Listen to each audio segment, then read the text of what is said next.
Hey there YouTube, Bad Fat Panda here, and I am back. I am no longer without internet, so I'm tasked with dealing with all the stuff that was left undone when I was gone. And yeah, so I will be getting back to you guys who send me messages and comments and such.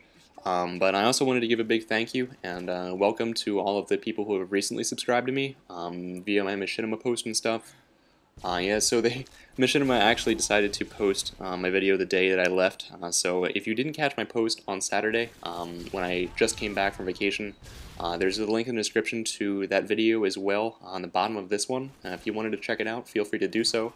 And yeah, so I got One Man Army noob tubed with direct impact, and it stung a bit. I do go 49-2 using the FAL this match. While I'm actually killing people, I end up 49-5 because, like the Scrambler Pro there, I die a couple times.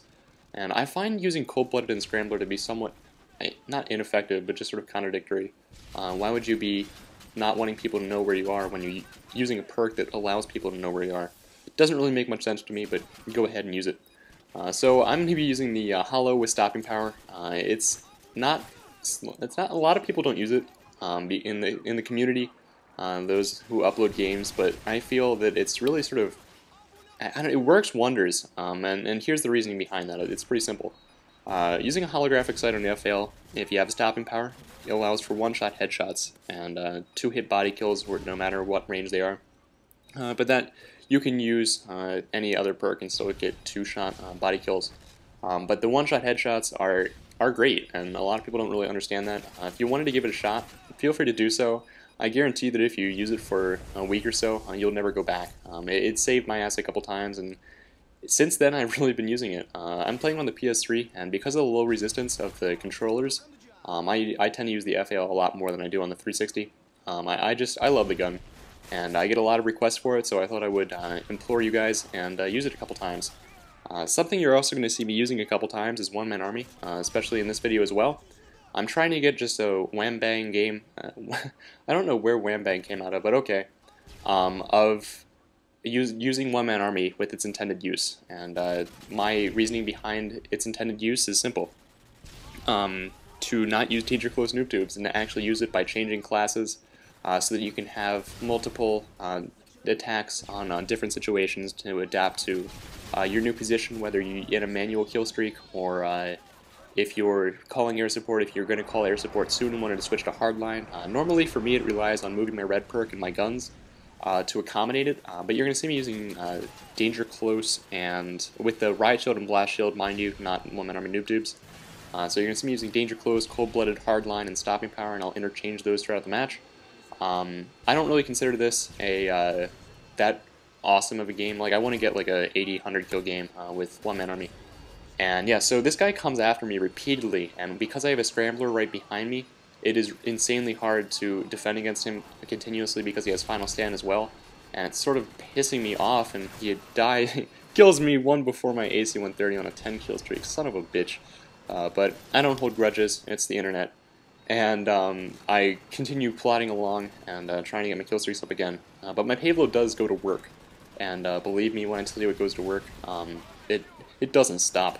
So I'm thankful for that, and don't really necessarily want to use danger close because of Pavelow without them taking down air support, which they do a couple times through the match, and we're pretty adamant about air support too. I'm not playing with a full party here.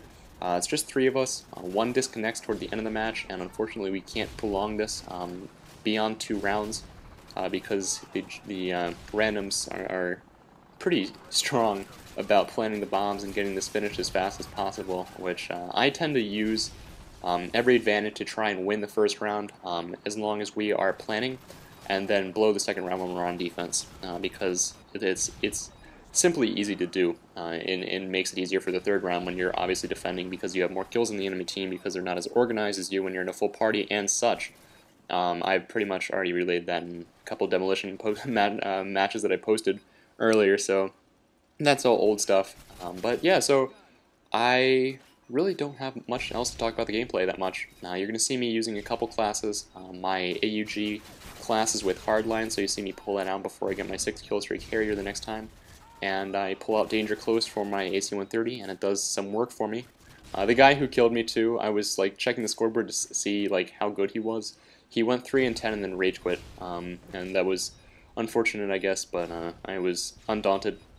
So I actually have I have a fair amount that I can talk about, but I actually wanted to.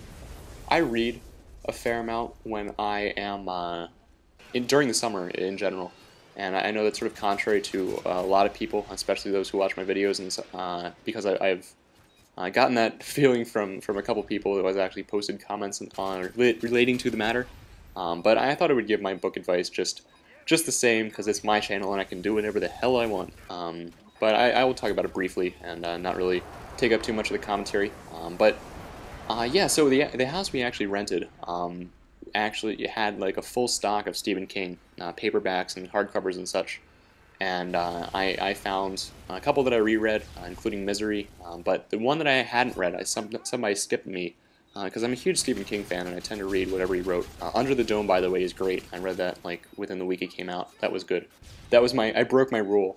I read a book outside of classwork during the semester because there is too much fucking work during the semester to read anything else, and I have a lot of I don't know, I sort of feel that you guys don't necessarily want to read anything else during the summer because you guys, some of you have summer reading. Actually, most of you are in the 13 to 17 age range according to YouTube's. And yeah, so Stephen King, Desperation is actually the new one that I read, and that is quite a good book. And I would highly recommend it to anyone. Misery is definitely one of his better ones, one of his more well-known works. It's easy, it's a couple hours to read. And it's been a while since I've read that, so I reread that again. And also, if you guys are into music at all, classical music, I guess, applies to this more than anything, but Mozart's Letters, Mozart's Life is a great compilation of different letters that he wrote during his lifetime. There are actually very few that got destroyed. The compilation that was done by Robert Spathing, and he is a professor emeritus of German, and he translated it and edited it with great footnotes, great synopsis of his life, in terms of where he lived when, for those of you that don't really know that. And the footnotes are great for the stuff that he remained untranslated. And I have a good feeling that the large majority of the small portions of the letters that he chose to not translate and simply give a translation at the bottom and put the full text of many different languages combined in the same letter in its full. I thought that was a good decision, and I could get most of it. I've taken a fair amount of Latin, German, and Italian, and the roots. If you know German and Italian, you pretty much know the roots of a lot of English words, because while German is definitely one of the more... I'm not going to get into the language discussion, I'm sorry. I'm probably branching too far off topic for a lot of you guys. And the last book I read that... I read a couple others, but they really weren't that great. They didn't impress me that much. But I'm not a big John Grisham fan, and they had The Firm on paperback.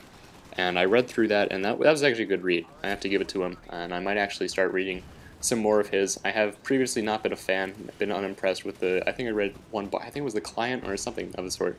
But Firm is a good read, and I would highly recommend it, John Grisham. And yeah, so I'm in my AC-130 now. I'm using Danger Close. I get a 5-man multi-kill, and then a triple. I don't know if I've gotten that already. I have. Here it is, the 5-man. Just spamming stuff, and that was pretty fun. And yeah, so I enjoy using AC-130s. My advice on Pavelow, because it's such a small map, is if you're going to use an 11 kill streak, if you have a chopper gunner up, use it when they have the defending spawn. If you have a AC-130, use it while they're on the attacking spawn, as you see me use it right there. The reason is simple. From the defending spawn, they can't really shoot it down because they're confined into one area, and the Stinger missiles will be sort of invalid because of the buildings. If you use your AC-130, you want more open ground, and that will give you the advantage that you just saw me there, where they're spawning in one place as long as none of your team pushes up, and you can just absolutely have some fun-tacular times as you see me die my last death because that guy just sprayed and prayed with his RPD at my demise. That was so unfortunate, and I died there. But this is wrapping up. If you like this commentary, keep doing what you're doing, and subscribe, watch my videos. I'll certainly have a lot to put out. That's what she said. Because I was away for a while, I wanted to get you guys back some content that I missed over the last 2 weeks. And yeah, so look forward to more Machinima posts soon, and hope you enjoy the rest of your day, evening, and week. Peace out.